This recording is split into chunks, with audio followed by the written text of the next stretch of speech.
अब कभी नहीं छूटेंगे आपके फेवरेट टीवी शोज ZEE5 के साथ बिल्कुल फ्री। मैं तेरा दर्द समझती हूँ दुआ, मगर मेरी बच्ची तू एक बात मत भूल कि उसे जिंदगी तूने ही दी थी और उसे मोहब्बत नहीं देकर हर रोज मौत भी तू ही दे रही है। इससे अच्छा तो यही होता ना कि वो बचपन में ही मर जाती।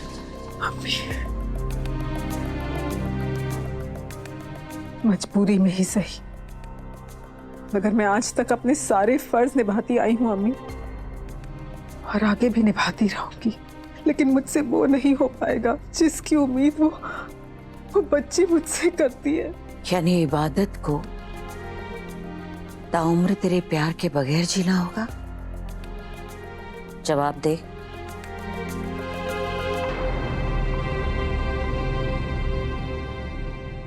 दादी अम्मी, इतनी बड़ी बात और आपने हम बच्चों को भनक तक नहीं पड़ने दी। मुझे समझ नहीं आता कि अगर ऐसी बात है तो दादी अम्मी देर किस बात की। वो इबादत हमारे रास्ते की सबसे बड़ी रुकावट है। हम इबादत का राज सबके सामने लाकर बड़ी आसानी से उसे मन्नत से दूर कर सकते हैं। इनकी जोड़ी टूटेगी तभी तो मेरी बनेगी। इससे इबादत का खेल भी खत्म हो जाएगा और हम मकसद में कामयाब भी हो जाएंगे। चलिए दादी अम्मी, हम इस राज को सबके सामने खोलने का प्लान बनाते हैं। खैर करे, मेरी अक्ल घास चढ़ने गई है क्या?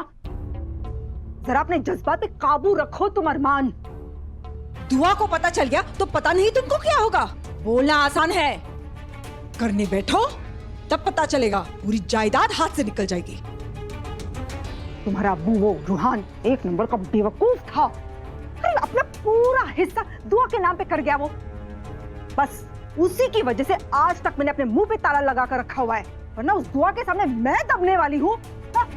दादी अम्मी, हमें ये राज खोल देना चाहिए। बड़ी अम्मी इतनी सख्त दिल नहीं है कि वो हमारी इतनी सी गलती के लिए हमें जायदाद से बेदखल कर दे। ना ना ना, तुम दुआ को जानते नहीं हो, कर देगी वो बेदखल हमें। उसने मुझे साफ साफ हिदायत दी है अरमान कि अगर मैंने इबादत के सौतेले होने का राज खोला तो मुझे बेदखल कर देगी जायदाद से, तुम्हें और निगार को भी। इसलिए मैं चुप हूं क्योंकि मुझे अपने बच्चों की फिक्र है। मैं इस खानदान की तो रत्ती भर कदर नहीं करती। रिश्ता टूटे या छूटे मुझे से कोई फर्क नहीं पड़ता। मैं बस इसलिए चुप हूँ क्योंकि मैं जायदाद नहीं गंवाना चाहती, और ना ही मैं ये चाहती हूँ कि मेरे बच्चों का मुस्तकबिल दांव पे लगे।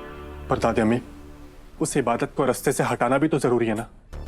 मुझे मन्नत के करीब ही नहीं जाने देती। तो क्यों डर रहा है उस इबादत से? वो है कौन? उसकी अकल ठिकाने लगाने के लिए आ गई है ना हमारी वो तोप कायनात। वो उस इबादत को सर के बल नचाएगी, देख लेना तुम। कायनात भोपी से कुछ नहीं होने वाला दादी अम्मी। उन्होंने बड़ी अम्मी से वादा किया है। मैं आपसे वादा करती हूँ भाभी, मैं कभी भी हमारे बच्चों को इस बारे में नहीं बताऊंगी। हाँ हाँ, कहा तो था उसने, मगर जितना मैं कायनात को जानती हूँ ना अरमान बेटा, वो चुप बैठने वालों में से तो नहीं है। कायनात ने वादा तो कर लिया, मगर उसके दिल में जो आग है ना अपने भाई को खोने की, वो इबादत और दुआ को बर्बाद करके ही बुझेगी।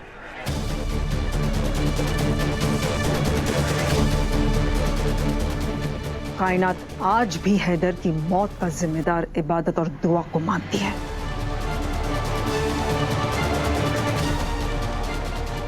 और देख लेना तुम अरमान, आज नहीं तो कल कायनात इबादत और दुआ को बर्बाद करके ही तमलेगी। इबादत और दुआ, तुम दोनों का सत्यानाश तो तय रहा।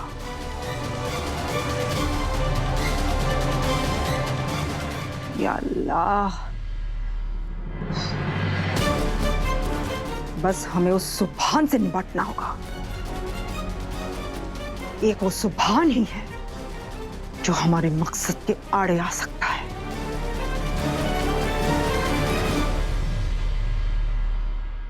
रवि भाई, मेरा जी बहुत घबरा रहा है। पता नहीं क्यों अम्मी, ऐसा लग रहा है जैसे कुछ गलत होने वाला है। दुआ सुन, इधर आ, तू बैठ पहले। अम्मी, बैठ यहाँ पर और मेरी बात सुन। गलत नहीं होने वाला है मेरी बच्ची। नहीं बेटा, और तू कायनात के बारे में सोच सोच कर अपने आप को परेशान करना बंद कर दे। कायनात कुछ नहीं करेगी। 22 साल हो चुके हैं दुआ, अब तो अपने दिल को हल्का कर ले मेरे बच्चे। जानती हूँ कि आज भी तेरे जहन में, तेरे कान में वो धमकी गूंजती है जो कायनात ने दी थी।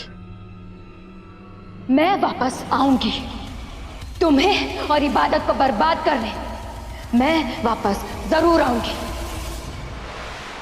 कायनात ने तुझे वादा दिया है ना, उसने कहा है कि वो इबादत के राज को नहीं खोलेगी, मगर तुझे एतबार नहीं है और यही सोच सोच कर तू परेशान हो रही है ना?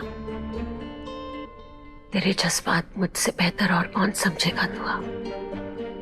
आखिर तू माँ है और ऐसी बेटियों की माँ है जिनका आपस का रिश्ता एक राज पर टिका हुआ है। अम्मी 22 साल से वो राज मैंने उन दोनों से छुपा कर रखा है। मैं नहीं चाहती कि किसी भी वजह से वो राज बाहर आए और मेरी बच्चियों की जिंदगी में आग लग जाए। अल्लाह उनके मुस्तकबिल की हिफाजत करे। दुआ, मन्नत और इबादत के मुस्तकबिल की फिक्र करना बिल्कुल छोड़ दे। मुझे यकीन है कि उनके नसीब में सिर्फ और सिर्फ खुशियां लिखी हैं और कुछ नहीं। क्या गुंडे? कौन से गुंडे? और मन्नत और इबादत को क्यों मारना चाहते हैं? हाँ भाईजान, वो इबादत अपने कोर्ट में मजहब के खिलाफ बोला था ना, इसलिए ये लोग बदला लेने आए हैं। और मैं देख रही हूँ ये लोग पूरे मजार में अलग अलग ग्रुप बना के मन्नत और इबादत अप्पी को ढूंढ रही है। समझ नहीं आ रहा भाईजान। मन्नत अप्पी और इबादत अप्पी को मार देंगे ये लोग। मेरी बेचारी अप्पियाँ इतनी नाजुक है, पता नहीं क्या होगा इनके साथ। भाईजान प्लीज जल्दी आइए। मेरे होते हुए कुछ भी नहीं होगा निगार, तो फिक्र मत करो, मैं वहां अभी पहुंच रहा हूँ। जी भाईजान। कहाँ जा रहे हो तुम? तुम कहीं नहीं जाओगे अरमान। पर दादी अम्मी, उस इबादत की वजह से मेरी मन्नत पहले भी फंसी थी और अभी उसकी जान खतरे में है। वहाँ कुछ मजहब के लोग हैं जो उसे मारना चाहते हैं। मेरी मन्नत खतरे में दादी अम्मी, मुझे जाना होगा। अरे मरते हैं तो मर जाने दो ना, हमें क्या करना है अरमान? हमने उनसे कहा था कि जाके उन मजहबी लोगों से दुश्मनी करे और 2-4 हाथ पड़ेंगे ना तब जाके उनकी अकल ठिकाने आएगी। पर दादी अम्मी, मन्नत का क्या? वो भी वहाँ पे है। ये इबादत जिए या मरे, मुझे कोई फर्क नहीं पड़ता। आई डोंट केयर, मन्नत को कुछ नहीं होना चाहिए। मैं उसे अभी बचाने जा रहा हूँ, आप मुझे नहीं रोकेंगी। पागल मत बोलो तुम, चुप, बिल्कुल चुप। ए मेरे मजनू बेटे रूहान की सगी औलाद, जरा मौके का फायदा उठाना सीखो अरमान। देखो मेरी बात ध्यान से सुनो, वहां सुभान भी होगा। इबादत और मन्नत को मुसीबत में देख के सुभान उन गुंडों से लड़ना शुरू kरेगा। अब इबादत और मन्नत तो लड़कियां हैं, वो तो फिर भी बच सकती हैं, मगर क्या वो गुंडे सुभान को छोड़ेंगे? Z5 ऐप डाउनलोड करें और देखें सारे एपिसोड्स बिल्कुल फ्री।